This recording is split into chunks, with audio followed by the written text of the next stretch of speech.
गोवाचे कल्लिकोटेंतू अशे श्री पांडुरंग ट्रस्टाले विठोब रुकुमाई मंदिराचे प्रतिष्ठा वर्धंती मे 10 तारखेक भक्तियुक्त रितीरी चल्ले.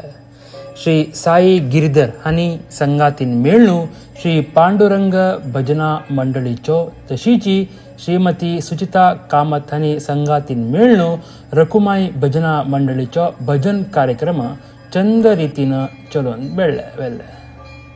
महाजनाले तर्फेन देवळांतू हुल्पो समर्पणय जाल्ले. रात्री पुजेचे नंतर प्रसाद आनी पनवार वितरण जावन त्या दिसाचो कार्यक्रम समाप्त जाल्ले.